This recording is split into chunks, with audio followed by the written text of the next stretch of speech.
Okay. Very happy now to be joined by the Salem Police Department Chief of, I'll get it right, Salem Police Department, Dennis King. Chief King, welcome to MSO and really terrific to meet you, sir. Thank you, Rick. It's an honor to be. I say here, but we're in this Zoom atmosphere. Yeah. But thank you for extending the invitation to have this conversation. Chief, the main reason I'm calling is to talk about the Salem Town Hall tomorrow. But before that, I'd like to maybe ask you a little bit about your expectations coming into this job, because certainly there's enough on your plate as a police chief, as a police officer in the Salem Police Department. But then when you add to it the middle of a pandemic, it's sort of like a baptism of fire for you, even though you knew what you were getting into for the most part. Yeah, no, you're absolutely right. Baptism by fire is one I would use. Drinking water out of a fire hose, I might use as another one.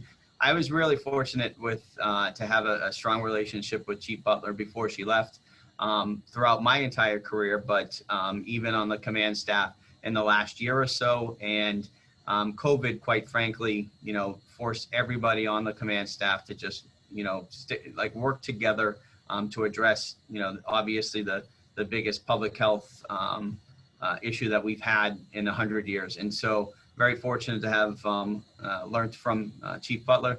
I will say this, though, it's been about 8 weeks, and it seems like every week represents a year. And so there is a lot to do, a lot to learn, and probably arguably the toughest time to jump in this role in modern day policing. In talking with some of the other police department police chiefs in the area, Chief, one of the main concerns initially was staffing. Have you had to rearrange scheduling and so on due to the pandemic? So originally, we were like everybody else, really in a tough spot with personal, with our equipment, protective equipment, and the like, just to keep us up and running, because everybody else essentially was allowed to go remotely from the court to private industry, and we were not. And so it became that challenge to make sure that our supplies were able to give the officers what they needed to respond to the community. And then it became an effort of how do we, in case things happen here, mitigate any type of spread. And so that included modifying some shifts, modifying some duties, but really having a good plan in case somebody had in fact tested positive and all that type of stuff. So with CDC guidance, health guidance, you name it, we came up with some, and we've kept a very healthy department. We've been very fortunate, and I think there's a lot of things why that was capable. But, it took a lot of work. The pandemic to me has added a layer of to job description for you guys that it's a continuum. I think when you first started, I know when I first started teaching many years ago, the local police department, man, they just pretty much had one or two jobs to do, and in a local community, things are fairly quiet, but you still have new things that you have to learn to do, and you become well, the word first responder was never in my vocabulary until I think 2001. So have job descriptions changed with the police, or are there more and more things that staff is required to do as they come on to the job, more and more things that they have to learn? Definitely. And, well, I'll just say this, and partly relying on, some experienced officers when I was how the job has changed from that starting point to the development to where we are in 2020. So, we've always known, or at least we've known since the statistics have come out in the 2000s, that about 80% of our job is service related, and only about 20% is crime related. And that could be anything from a shoplifter to a serious crime. But what that says is that 80% of your time is going to be devoted towards community service. And so that is a medical assist that's responding to an elderly in need that happened to lose their way, or a car accident, those types of things. And so with that came every one of society's ills in my mind. And so in the last 10 years, the opiate epidemic that has scoured the North Shore, the Commonwealth, and the country has been very much felt here at the Salem Police Department. And we've been fortunate to work with our Department of Public Health, our Department of Mental Health, to come up with plans, strategies, and civilians that work with us, for example, to address that particular issue. Mental health, you would think that that is traditionally not a police duty to handle those struggling with mental illness in the community, but it is a job that is on the forefront of what we do. And so we work with our mental health clinician, but we also have had to become trained in everything from recognizing mental illness to de-escalation to the like. And so those are two examples that I would say are prominent in my mind that take a lot of our time and have over the last 10 years. And now you just jump right into the role of the public health enforcer, or the public health part of this, yep. Which we've been put into the forefront of that as well. At a time when we're talking about reducing police involvement into community members' lives and not over police, so to speak, we're asked very well to police in areas that are traditionally not for law enforcement, like public health orders. And so it creates this interesting dilemma, and we have to be balanced, fair, equitable, all of these things. But it's just one example of how this job has evolved, I think, over the decades. And I don't know if I see any relief of that in terms of what our duties will be. Well, that maybe leaves the discussion for another day, because the legislature is doing their thing in Boston, and thank goodness they didn't go through with the knee-jerk reaction I thought they were going to do initially, and they're actually thinking this thing over. Sheriff Coppinger mentioned a while back, I think it was maybe this time last year, but he mentioned just some of the things you did. In fact, that when he first started on the job, his job with a crime scene was to arrest the guy, make sure he's guilty, and then send him to jail. And now there's so much more to it, so many more layers. You mentioned mental health and so many other things that I'm sure that just adds to the stress of a police officer, especially. Well, it's not just for rookies; it's for everybody, because you've been there for a while and things change. So that leads me to your discussion tomorrow night, the Salem Town Hall. It's labeled City of Salem to Hold Police Use of Force Town Hall, but you'll be giving a presentation on that. And maybe tell me a little bit about what this is all about, where it's going to be, and so on. Yeah. Okay. So, I think it's important, and I'm just going to go back 1 second to what you had mentioned about the support.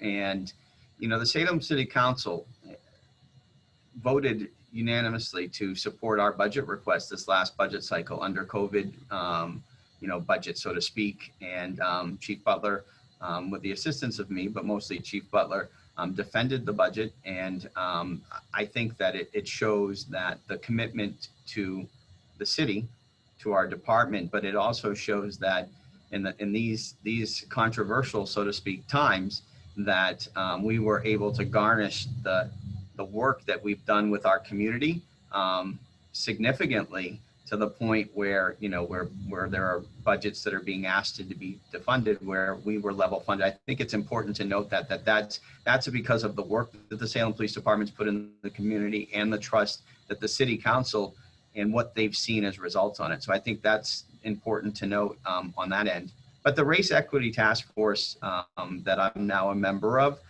has a bunch of challenges ahead of it in terms of looking at racial inequity throughout the systems and how it relates directly to our community.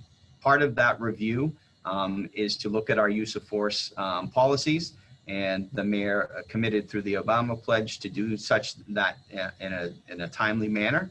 And that's where we are tomorrow night. So we have for a very long time now had our policies on our website for everyone to view. Quite frankly, it's not such easily digestible material. So I'm going to do my best to explain what the Salem Police Department does in its applications of force when we can, within these models, within the court decisions, within legislation, and then solicit input on perhaps questions, but even more so suggestions on what could improve the model. And when I say that, I mean much of what we do is directed by our training, which is directed by the national standards that we adopt as a state as it relates to use of force. And that would be, for example, the use of force continuum model that we use that was developed probably 30 years ago now. And then case law dictates often what we do as it relates to use of force.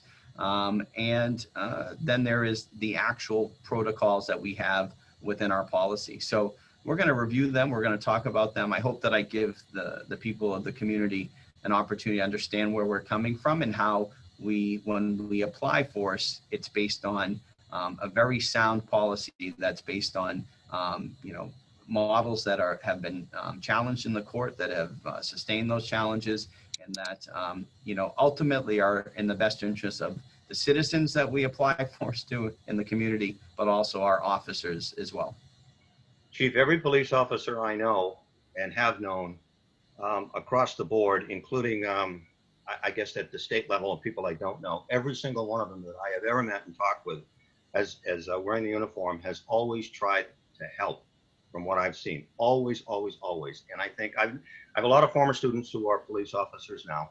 And and that's in Gloucester. And I imagine the same is true in Salem, where you have most, if not all, of your staff of the police department comes from Salem. These are people who are born, raised, live in the neighborhoods, and they know it. And I think that's important for people to understand as well. Yeah, I agree. And so when I say that, that my feeling, and I've been the use of force instructor for the department for about 15 years now. So much of what the questions in the discussion is policies that I've helped develop, if not written myself, and then advocated for and trained our officers. And so I feel confident that every year that we do our use of force trainings, that we are the most up to date in terms of what the best practices are and recognizing when we need to change them. And so you're absolutely right that the community itself should be represented within its department. We have, when we look at a citywide look at our demographics inside, we have 10 Hispanic officers, we have 2 African American officers, of which we would clearly, and agreeably bring anybody that wants this job to come in that has the qualifications. But I think that, we are somewhat more representative than people think on those lights. We have, recently promoted our first Latino sergeant.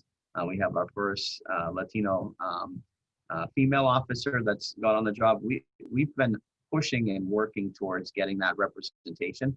And I think that we've done a good job on it. But, I'm not also here to say that we don't have the ability to improve, and we do.